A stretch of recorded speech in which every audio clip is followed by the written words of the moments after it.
I'm sorry, بڑا عجیب لگتا ہے کچرے کو پکڑنا, اس کو کلیکٹ کرنا. یہ کیسے پلان کیا آپ نے؟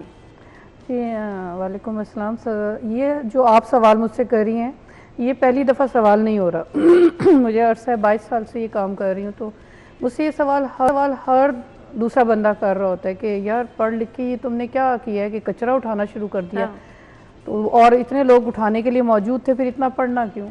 تو پھر میں سب کو یہی سمجھانے کی کوشش کرتی ہوں کہ اس ملک نے مجھے پڑھایا ہے, میں ایک غریب ملک کی شہری ہوں, مجھ پر ایک مال لگایا گیا ہے اور مجھے ملک سے باہر بھی پڑھنے کے لیے بھیجا گیا, تو اب میرا وقت شروع ہوا ہے کہ میں اس کو واپس کیا کروں. بہت سے لوگ بہت کام کرنا چاہتے ہیں نو ڈاؤٹ, لیکن وہ صرف اس بات کے انتظار میں ہوتے ہیں کہ وسائل کم ہیں اور وسائل سارے جمع ہوں گے تو پھر ہم کریں گے. تو پھر میں نے سوچا میں کب تک اپنے ملک کو یا اپنے لوگوں کو کہوں کہ جی پہلے ڈھیر سارا پیسہ دو پھر میں کچھ کروں گی. تو پھر یہی ذہن میں آیا کہ جیسے ہم نے باہر کے ملکوں میں دیکھا کہ وہ اب کوڑے کو انہوں نے ضائع ہونے سے بچایا ہوا ہے اور اس کو ایک پروڈکٹیو بناتے ہیں, تو میں نے سوچا کیوں نہ میں اس کو اپنی طاقت بنا لوں, کوڑے کو.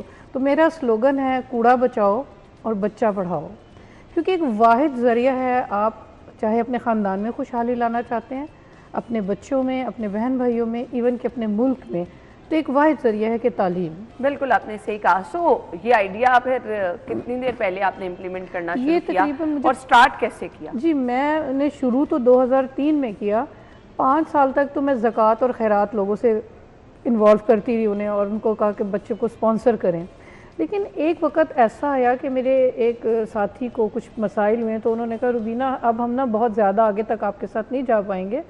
اس وقت میرا خرچہ جو تھا 75,000 روپے تھا, آج سے 16-17 سال پہلے. آج یہ 1 کروڑ روپے پر منتھ پہ ہے. میں نے کہا اگر یہ صاحب چلے گئے تو وہ جو کلاس میں بچے بیٹھے ہوئے ہیں 200-250 بچہ, تو میں جا کے کیا کہوں کہ XYZ اب کل سے نہیں ہمیں ڈونیٹ کریں گے تو آپ بچوں اب نہیں آؤ گے, یا ٹیچرز اب جاب پہ نہیں ہو. ایک لمحے کے لیے تو میں چکرائی, لٹرلی میں پھر بیٹھی اور پھر میں نے سوچا کہ میں کر کیا رہی ہوں. آیا میں کچھ ایسا کر رہی ہوں جس میں کمیونٹی ساتھ دے سکتی ہے, تو مجھے اسے جاری رکھنا ہے, اور اگر میں صرف اپنی ذات کے لیے اپنی ارننگ کے لیے کر رہی ہوں تو پھر مجھے اسٹاپ کر دینا چاہیے, مجھے I should do another work. پھر مجھے یہی جواب ملا کہ پیچھے جو ہڈن ایجنڈا ہے وہ یہی ہے کہ میرے ملک کے لوگوں کا فائدہ ہو, اور فائدہ بھی ان کا ہو جو اپنے وسائل کم ہونے کی وجہ سے ایجوکیشن کی طرف نہیں آتے. میرا مین فوکس ہی انہیں پہ, اور میرے سکولز بھی اسلام ایریاز میں. تو پھر ایک دفعہ ہمت پکڑی اور پھر ریکال کیا کہ میں جب باہر پڑھنے گئی تھی تو کیا ہو رہا ہوتا تھا. تو میری انہی دوران ایک فرینڈ کا فون آیا کہ why are you so sad. میں نے کہا اس طرح آیا, تو اس نے ایک جملہ کہا کہ تم پیسوں کی وجہ سے یہ خیر کا کام نہ چھوڑنا.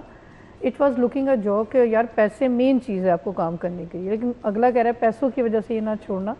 تو میں کہا وٹ شوڈ آئی ڈو. اس نے کہا you can do lot of work, you have the potential. So she gave the clue کہ if you are going to for the recycling تو you can generate the fund.